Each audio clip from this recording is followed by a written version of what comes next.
Okay, inshallah. Oh, wait a minute. Log on a second.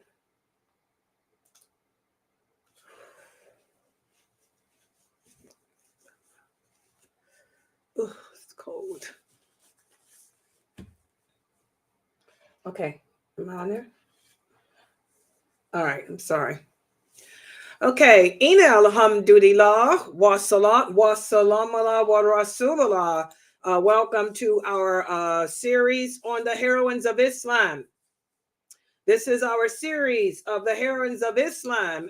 And in this series, what I'm doing is speaking about the different companions, the female companions of the Prophet Muhammad, sallallahu alaihi wasallam. We covered the wives of the Prophet, sallallahu alaihi wasallam. And we've covered his biological daughters. But what a lot of Muslim women do not know is that the Prophet sallallahu alaihi wasallam also had stepchildren that he was responsible for. And one of the stepchildren that I'm going to speak about today is Zaynab radiallahu anha. Zaynab, who was the daughter of Abu Salamah. She was the daughter of Salamah radiallahu anha. And when the Prophet sallallahu alaihi wasallam married Salamah, he played a great role in the life of Zaynab because Zaynab became one of his best students. So let's review her life. And her life is not that complicated, not that long. As Mukhtar was saying, when we do the history of these companions, a lot of people ask, why is it that there's not a lot of detail about them? I'm going to tell you why. Because Allah did not want us to do to these companions what the Christians did to their righteous men and women. Allah did not want us to do what the people of Noah did. They took the righteous men who died and made them people of worship. Y'all understand that? That's one of the questions that one of y'all asked today. Why is it that not much detail is given about what happened? We don't know if a lot of these companions, well, I can tell you the woman that we talked about earlier, she did remarry. And I'm going to tell you why, because back in those days, this was the medieval period.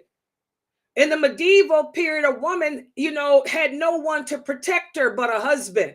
So you're not going to find that many women back then who just were single, okay? That woman that we talked about, she did remarry. In fact, she remarried several times. But the reason why there's not much elaboration, we just speak about, as my cousin Mukhtar was telling you, we speak about what needs to be said about them. And we don't go off into more because people will tend to worship you. That's what they did. The people, shirk began. When did shirk? When did associating partners with Allah begin? It began during the time of Noah, alayhi salam. When those three righteous men died, the people allowed Shaitan to come to them and get them to build statues. Then he came to them and got them to commemorate these men and worship these men and eulogize them. Then he got them to start talking to them.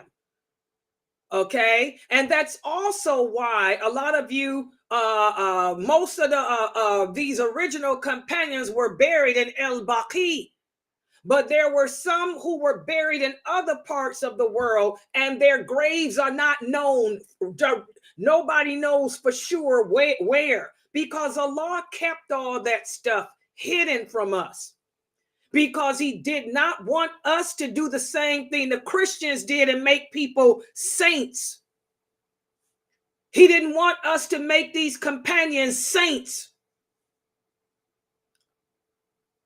That's why we cannot even give you the definite date of birth of any of these companions. Nobody knows exactly when the prophet was born. Nobody knows exactly when any of these female or male companions were born. Allah kept it that way, so we wouldn't do what the Christians did with the birthdays, but yet and still Muslims are doing it.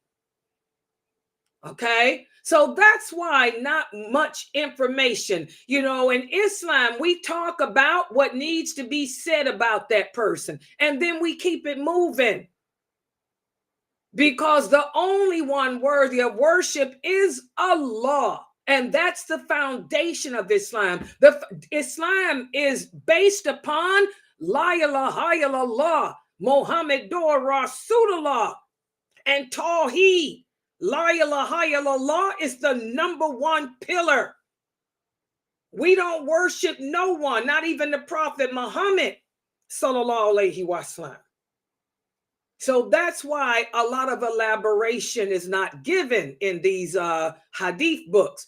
Although if you're a person that studied the hadiths, you can find out a whole lot more, like what I'm doing with you guys. I'm giving you guys a lot of information, that you ain't gonna get in no book that you buy at the store called The Ladies of the Prophet, Around the Prophet. I'm giving y'all more information because I got some scholars working with me who know the Arabic. There's more in Arabic than there is in English about them, who's provided me with more information for you guys. But again, even with that, we're just touching on what needs to be said, what needs to be known, because otherwise the Muslims would do the same thing the Jews and Christians did. You'd start worshiping these companions. You would start making them out to be saints and all of that crap. The Virgin Mary, you'll be doing all that stuff. That shows how Allah perfected this deen for us. Does everybody understand? So I want y'all, when we're telling you, when me and my cousin are going over the stories, because this is our thing, it's history. We were raised upon these companions. We were taught as children to idolize them. We were taught as children to make these companions our role models to live up to. But we were also taught everything is in balance. We don't worship them. That they were not perfect. They made mistakes just like you and me. We learn from their mistakes, grow from their knowledge, but we don't worship them. We don't put them on a level higher than what they are on. And that's also, again, the reason why Umar, radiallahu anha, fired Khalid bin Walid, the young brother here. I know a lot of you young brothers love the story to hear about Khalid bin Walid, and maybe my cousin Mukhtar will give y'all his story. But why did Umar remove him? It wasn't just because of the question about his wife Layla, who was married to Malik, but also Umar told him, I'm not firing you because of that, because only you know what happened between you and Malik. He said, I'm firing you as the general because the people are attributing all the victories to you. He said, the children walk up and down the streets of Medina calling out your name, saying victory to you instead of victory to Allah. He said, so that's why I am firing you and removing you of your duties as general of the Muslim army. He said, because the people are making you out, Khalid, to be more than what you are. This hadith is authentic. So that's why, Islam protected, Allah protected us from doing this stuff. He made it hard for us to put these men and women on levels higher than what they should be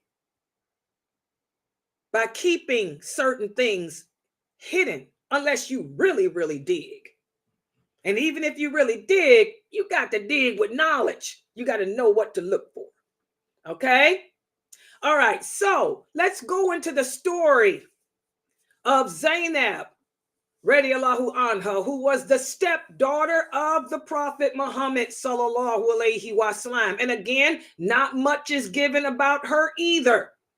But everything that I am giving you, in fact, when I put her story together, I didn't use a book for this, except for Bukhari, Muslim, Muwatta. I used the hadith books to gather all this information. This is what I was up doing all day. I've been up since the morning, so everything that I've got put together for you about her is taken directly from the authentic hadith, from Sahih Bukhari, from Sahih Muslim, from Muwatta, okay? Mainly those three. So let's put the PowerPoint up on the screen.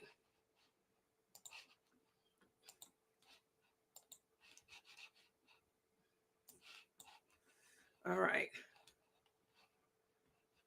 Oh, wait a minute. Y'all see it on my screen? I got so much on my screen. Is this? Oh, here it is. I was going to say, here it is. Where is it at on my screen? All right, there it is. Uh-oh. Uh-oh. Wait a minute. What's this? Oh, that's me? Okay. Wait a minute. Wait, let me take this down so I can fix my screen. Lord have mercy. See, I do so much streaming. It's just hard for me to... I don't have the help these brothers have. Hold on for a second. Okay, here we go. Let me put it over here. I just finished up. I put another hadith in here right before class. Wait a minute. Okay, so tonight, inshallah, we're going to do the story of Zaynab bint Abu Salamah. Zaynab, the daughter of Abu Salamah. And by the way, that's also why there are no pictures of any of these companions.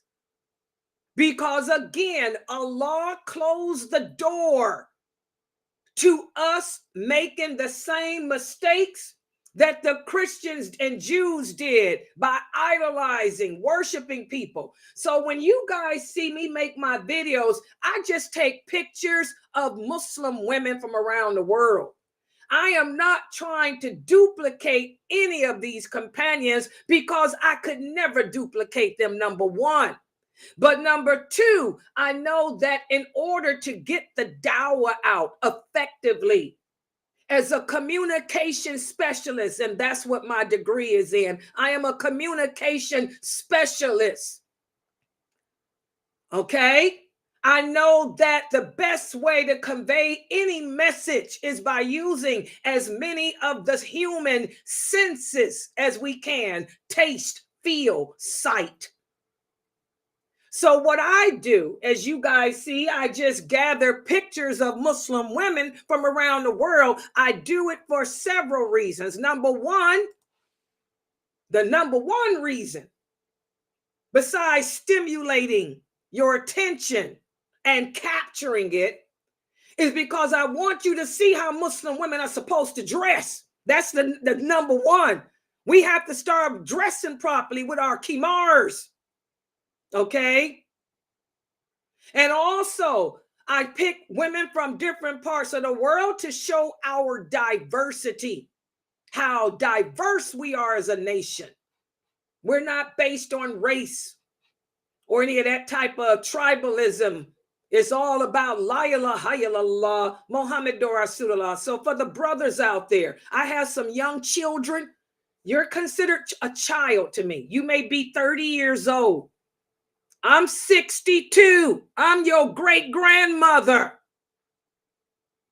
I know my deen. I think a little better than you.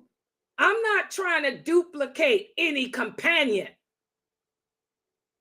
I am a da'iyah, trying to convey a message of the truth to the best of my ability to capture your heart, stimulate your brain, and hopefully instill something in it that will penetrate your heart and show through your limbs, my brothers. Be careful. Looks are very deceiving. I am not 20. I'm 62. All right, let's get to it. So we're going to do the story of Zaynab bint Abu Salamah.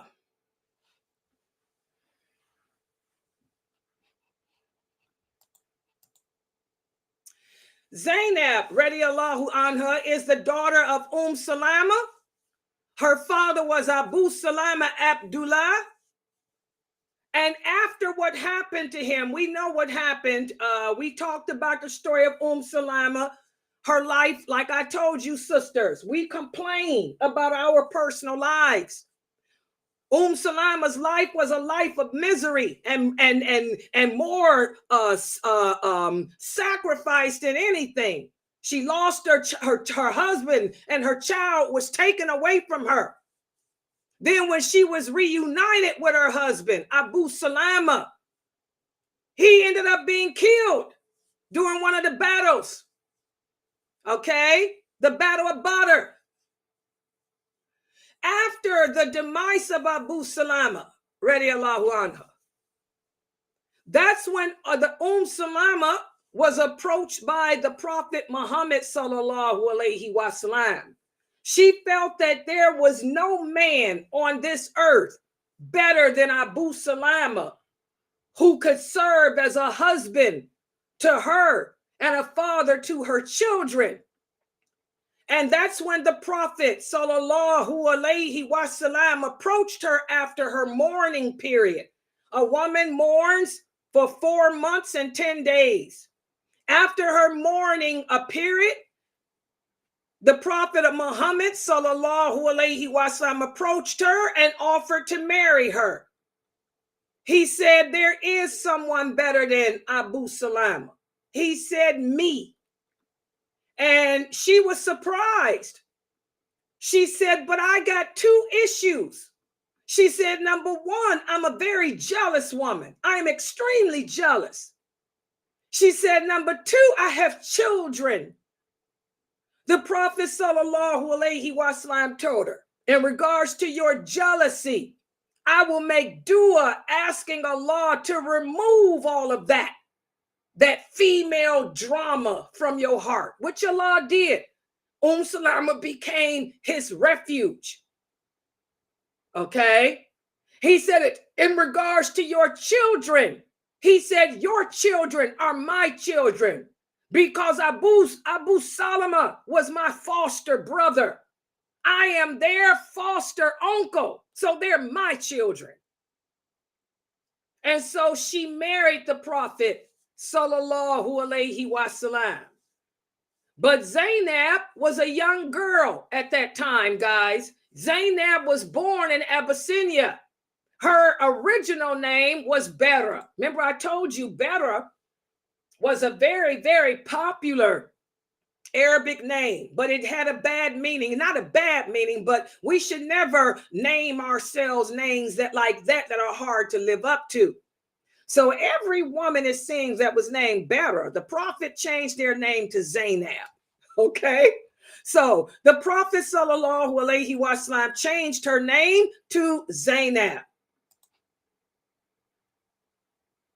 And so thus, he became a stepfather to her and her brothers. Whenever the Prophet sallallahu alaihi wasallam would come to Salamah's house, the first thing he would do was ask for Zaynab because she was around, I'd say around 10. She was extremely smart, extremely beautiful. And the Prophet loved her. He would play with her. In fact, her uncle Ammar used to say, Zaynab was the one who has come between the Prophet and the rest of his family. What does that mean? That means that, subhanallah, the Prophet loved her as much as he did his real-blooded children. He loved her as much as he did Fatima. He had loved her just as much as he did Ali, who was his cousin. So he made her part of the family. And he recognized at her young age how gifted she was. Remember, the Arabs were not an educated people, meaning, reading and writing. Out of all the prophet's wives, Hafsa is the only wife of the prophet that is recorded as being able to read and write. How many of you knew that? Even Aisha, radiallahu anha, could not read. She could not write. But Aisha had a photographic memory. She could memorize anything. She could hear something once and never forget it. Well, just like Aisha, radiallahu anha, was gifted with that, so was Zaynab.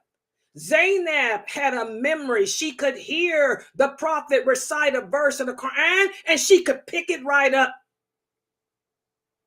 So the Prophet sallallahu alaihi wasallam recognized her quick brain, and she became one of his best students. In fact, Anas ibn Malik, who was another kid that grew up in the home of the Prophet, he said the Prophet sallallahu alaihi wasallam would play with Zaynab. And when he would come to her house, the first thing he would do is say, Zaynab, oh, Zaynab, where's Zaynab? And she'd come running to him. Remember, we talked about how the Prophet sallallahu alaihi wasallam was so attached to her that even Aisha became jealous. Now, remember, Aisha was around 12, 13 years old when he married Salamah.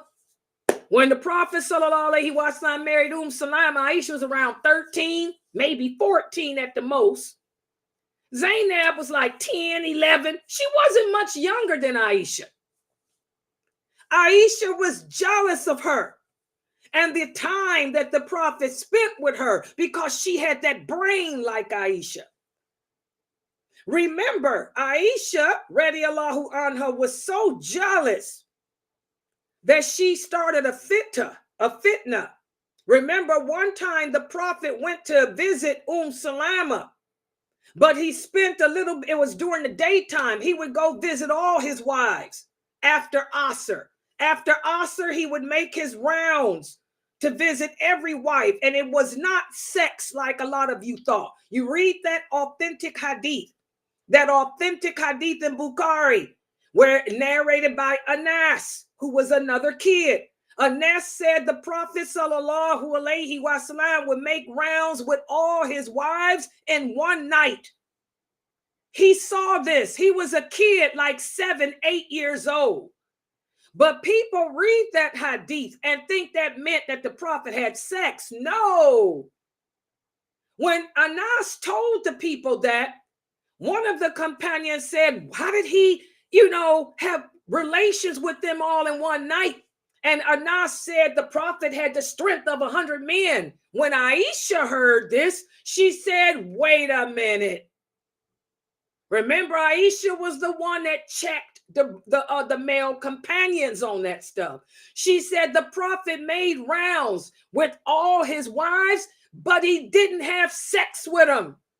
She said the Prophet sallallahu alaihi wasallam never had sex with a wife if it was not her night. That hadith is authentic. It's Bukhari too. So that's why I say when you learn these hadiths, there's an art to that. You have to study from the people of knowledge. You cannot teach yourself this deen. I didn't teach myself. I learned these hadiths from the true scholars of hadiths, okay? And that hadith was explained, and I said, oh, it makes so much sense. And it's right there in Bukhari. Aisha said, yes, the Prophet every day, if he was not in a battle, in a war, after Asr, he'd pray Asr at the mosque, and he would come to each wife and check on us. He would start with the oldest, who was Sauda. And then whoever's night it was, he would save her for last. He would come and check on us and spend a short time. She said he would spend a short time asking if we needed anything, checking on the children and things like that. But he never had relations with a wife if it was not her night. How many of you knew that? So what happened is, one day after Asr, the Prophet sallallahu alaihi wasallam went to, it wasn't, I think it was Aisha's night. It was Aisha's night. So the Prophet made his rounds like he did, beginning with Sauda.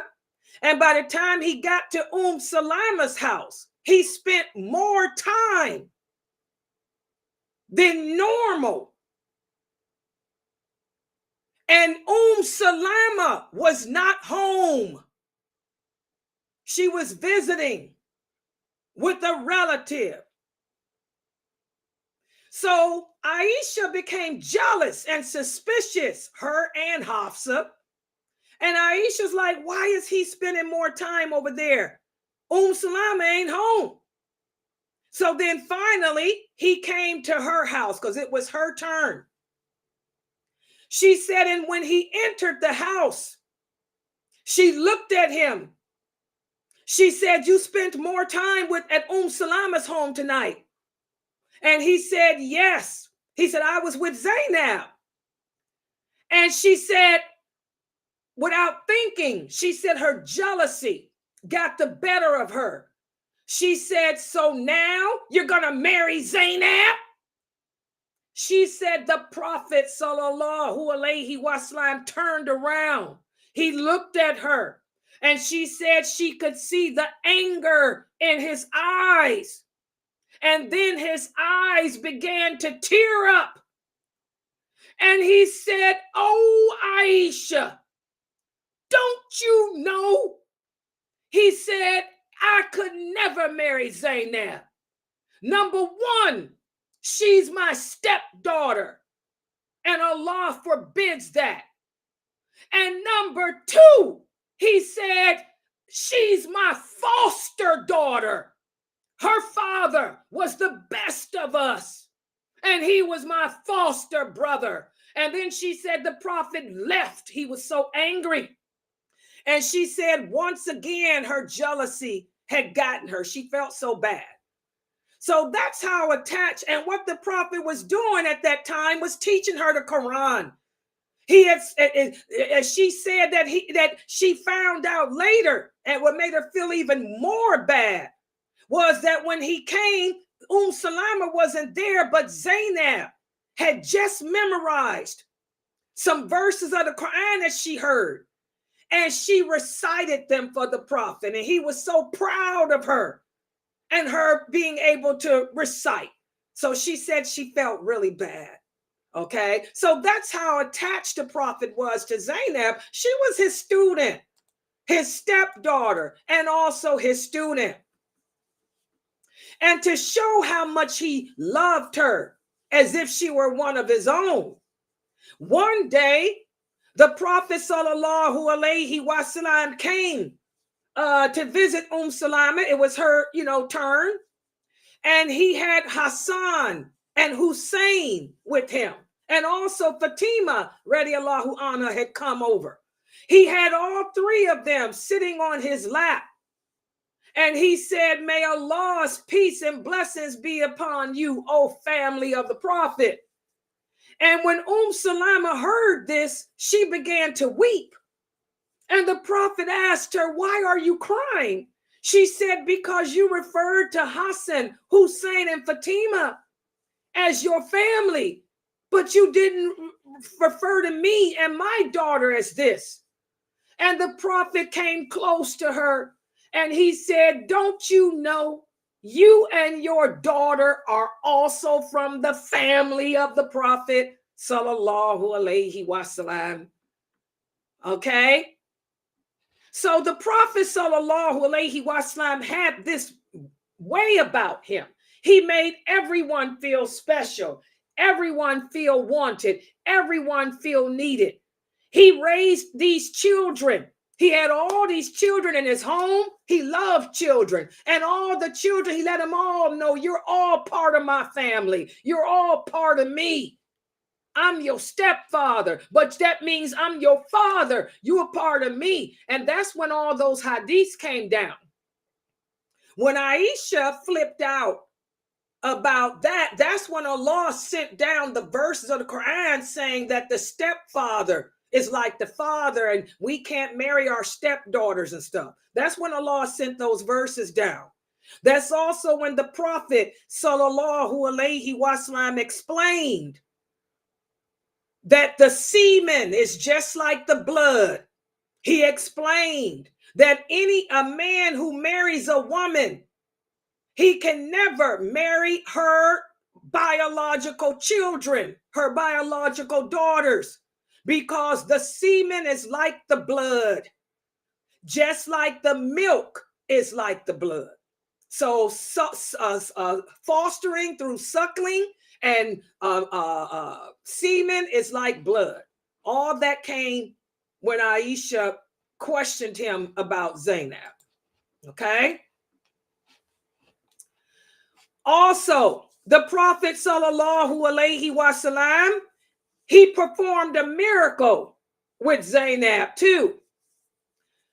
Sometimes the Prophet sallallahu alaihi wasallam would wake her up to pray the winter prayer with him. And to wake her up, he would sprinkle water on her face out of compassion. And Zaynab never aged. They said no matter how old she was, she lived to be in her 70s. Her face never aged. She kept this youthful, beautiful appearance. You could never tell that she was over the age of 50. And a lot of people say it's because of the miracle of the Prophet. He sprinkled water in her face. That hadith is authentic. All these hadiths are Bukhari, Muslim, and Muwatta. So she was beautiful, like her mother. Remember, Salamah was extremely beautiful. And she never aged. She never looked her age. She always looked young. Okay?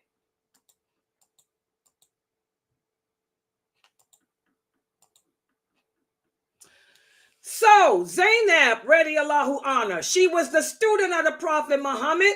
Remember, I told you guys her mother, one of the gifts of Salamah out of all the companions, none of the companions could recite the Quran with the exact tajweed of the Prophet except Salamah. Well, Zaynab inherited that. She became a scholar of the Quran.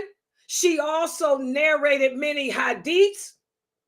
She also became good friends with Aisha, guys, because her and Aisha were not that far apart in age. And remember, Aisha was a student of the Prophet too. So she learned a lot from Aisha. When Aisha found out that the Prophet could not marry her, she reached out to Zaynab. She wasn't jealous no more. And her and Zaynab became good friends because they were close in age. And they both had that photographic memory. Zaynab grew up to become a great scholar and a great judge of Medina. In fact, she was referred to as the most knowledgeable woman of her time. In fact, the renowned tabi'in, Abu Rafi, he said that whenever he mentioned a female Jurish of Medina, he always mentioned Zaynab bint Abu Salamah. She grew up, she got married. She married Abdullah ibn Zumah, who was one of her cousins. And she had 6 sons and 3 daughters. I figured y'all would want to know. But in the year of 63 AH, when the Battle of Hara occurred, She had to bear the ordeal of losing her two sons. Remember, I tell you guys, you see a pattern here. None of these female companions live a life of happiness. They only have increments.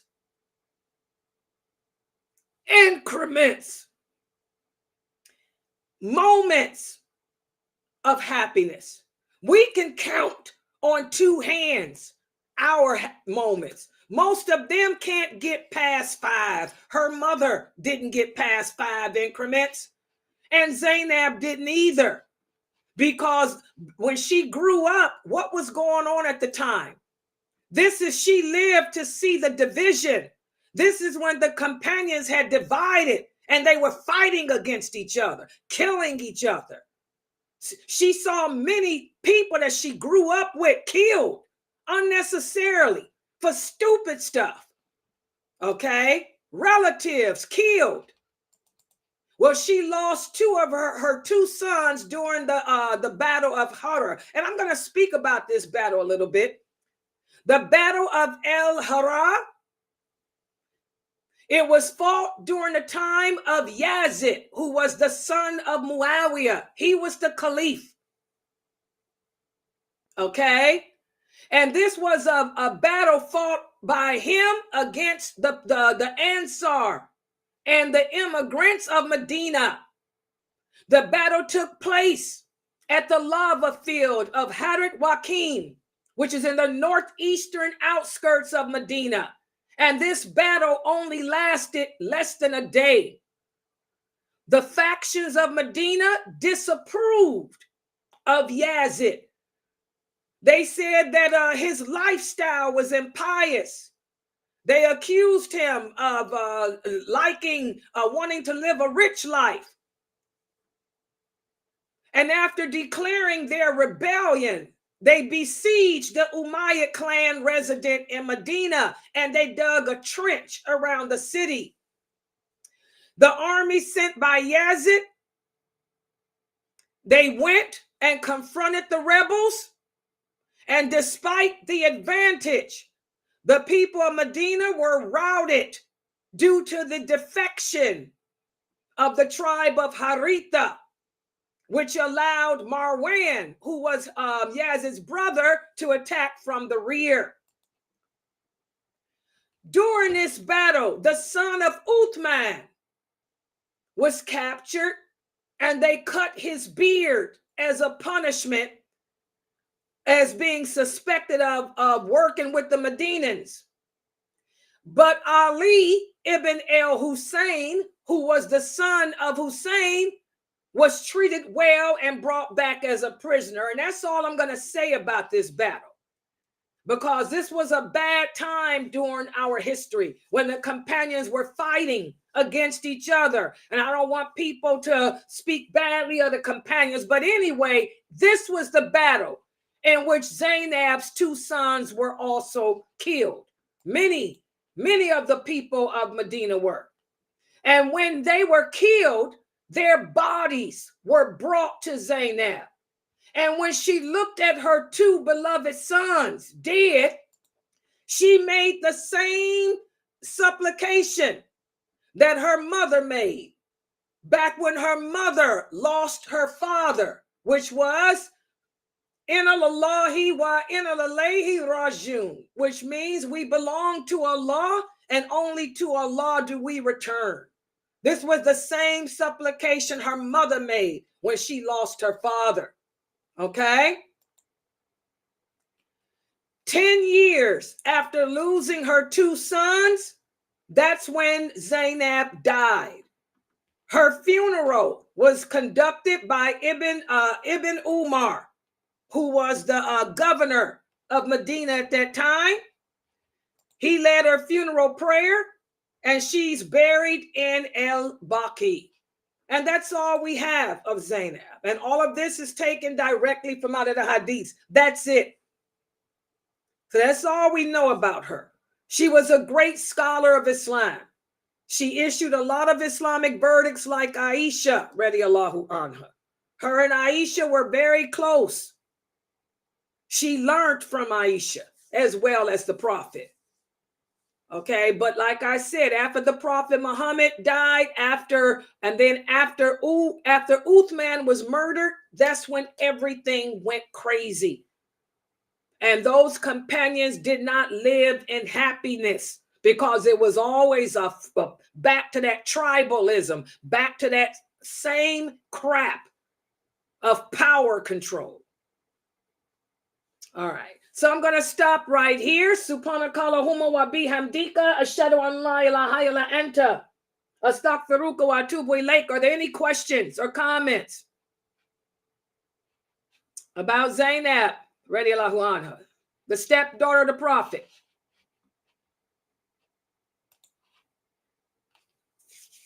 No questions, no comments. I'll give y'all a couple of seconds while I check my, y'all see I'm looking because I'm cooking. Hold on. Looking because I'm cooking.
Smells good. Okay, let me see if you got any questions on the screen. Mina, you guys didn't have any questions?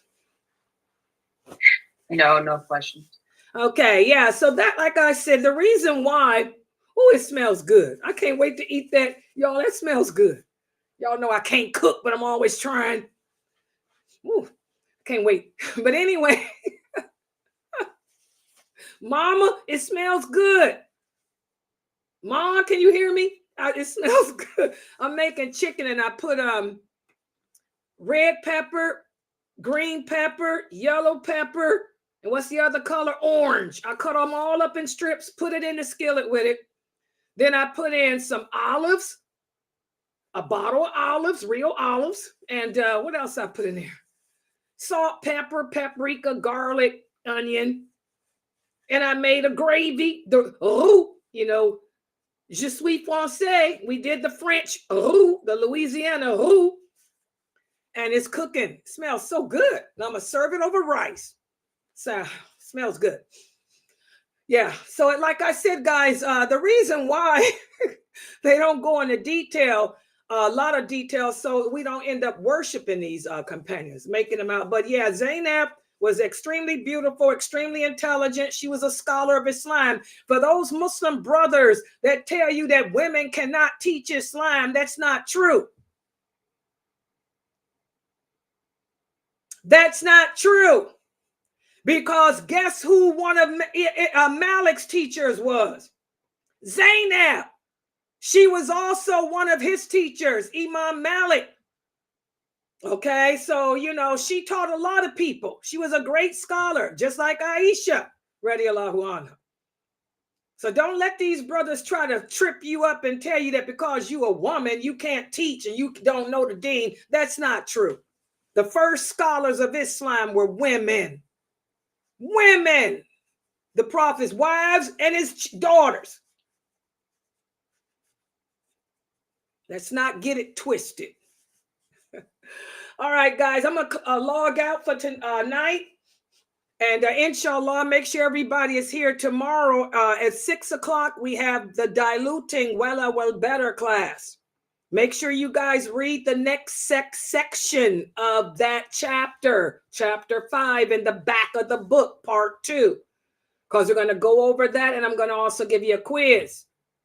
Also tomorrow we have the hadith class. We're going to be reading the next hadith in the book Not One of Us by Sheikh Muhammad Saeed Atli. All right. Okay, so inshallah, we're going to log out for now, and I'll see you guys tomorrow. If you have any questions, I'm in the Zoom room. Subhanakallahumma wa bihamdika, ashhadu an la ilaha illa anta,